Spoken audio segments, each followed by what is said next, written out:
Kent Adams here, and welcome to News. A lot of things have been going on, and most recently, it's been the primary. Not the greatest turnout, pretty typical, and unfortunately, in the state of Washington, or sometimes, as I call it, the state of confusion. But we're going to be having a series of guests come in who have been doing quite well in the election so far, and we're going to be talking with one of them right after this. We can't tell you that a Windermere agent drove for hours, rented a boat to cross a lake, then hiked to the Canadian border, just so her client wouldn't miss out on a really good offer for their home. I mean, if we did, wouldn't everyone expect that kind of service? Windermere, we're all in for you. Well, welcome back. I am pleased today to have one of the winners of the primary, and I say that because it's a primary of three folks. Right. Suzanne Schmidt, how are you doing? Are you kind of I'm excited a little bit? I am. I'm getting excited. I would say the night, of the election, it was more of, Yeah. if I can let my breath out. But I'm starting to get pretty excited about it. Well, let's set the stage. There are three candidates, basically. And of course, the election hasn't been certified yet. We're waiting for a couple more weeks to have that. And ballots are coming in. It goes to the U.S. mail system and all of that. So we have to wait. But you did very well. Your real opponent was probably M.J. Bolt in terms of her being a fellow Democrat. Republican. Yes. Sorry to do that. I don't want to wish that on anybody. But anyway, and so you're going to be up against Ted Cummings. Yes. Okay?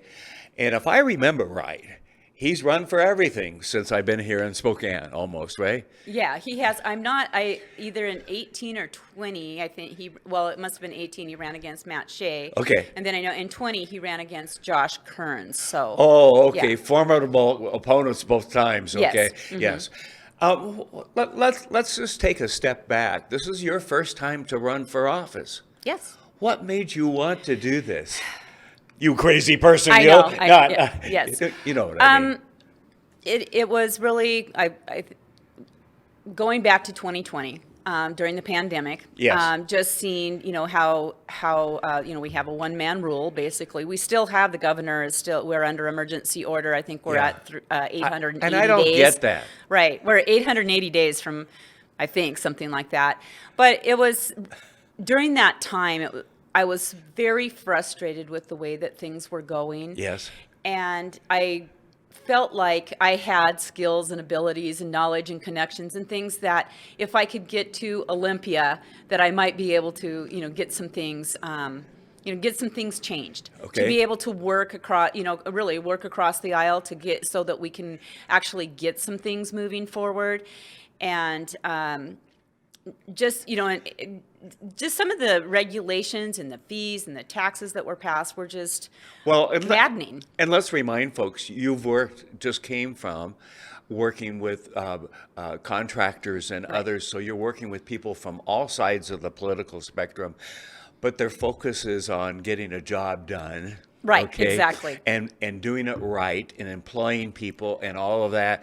And then you see what the state's doing to make everything as difficult as possible.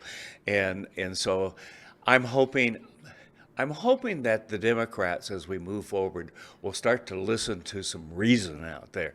And Suzanne, I start to think about the support and so forth of police and the deputies out there. I think about the support for businesses that are, had hard luck during the last almost 900 days and so forth.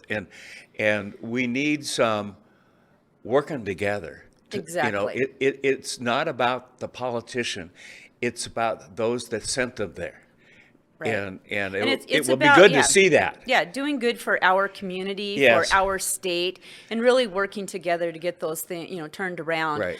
Support the police, and and that's what in the last couple of years, we've passed legislation that has limited if not eliminated, some of the tactics that they have. And we see the crime rising, every time you turn on the news, there's something, it's getting worse and worse, Yes. in this area, well, in the whole state.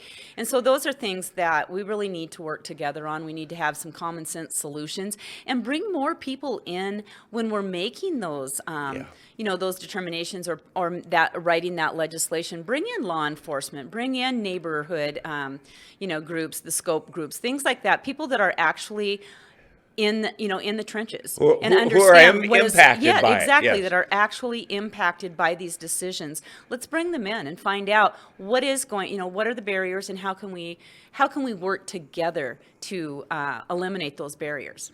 Now, do you get to relax a little bit in the next couple of weeks as August is here and people are gone and the summer weather is better? Well, so I'm going to try and relax a little bit. Good. But I do intend on meeting with my team soon, Okay. and talking about how we're going to move forward for the November election, and so what we're going to do as far as strategies and moving forward.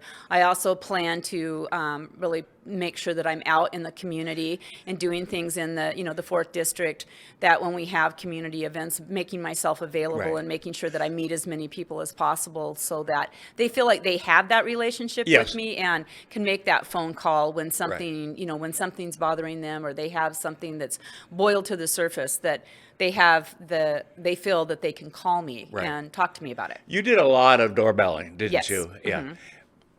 How was that?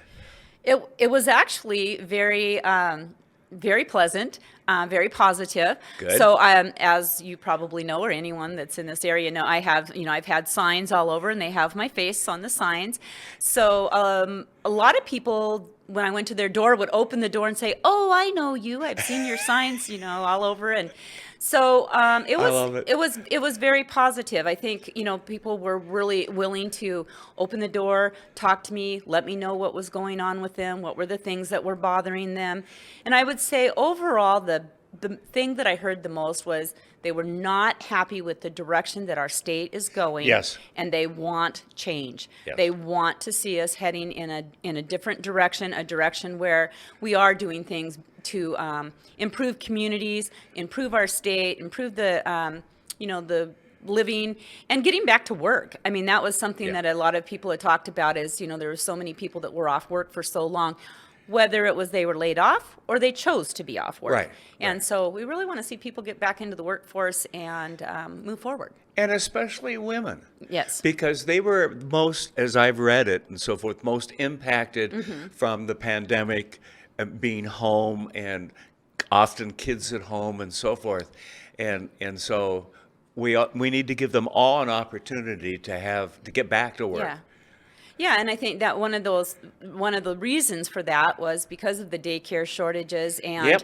and the school closures. Yes. And so a lot of times it was the mom or the woman that stayed home to take care of the Yeah. kids because there wasn't daycare available, or there wasn't school. So yeah, those are the kinds of things that we really need to address. We need Yes. to address making sure that those daycare opportunities are available, and then also that schools are open. Yes, yes. Because kids need to be in school. Yeah. That, bottom line, that's something that my grandkids live with me.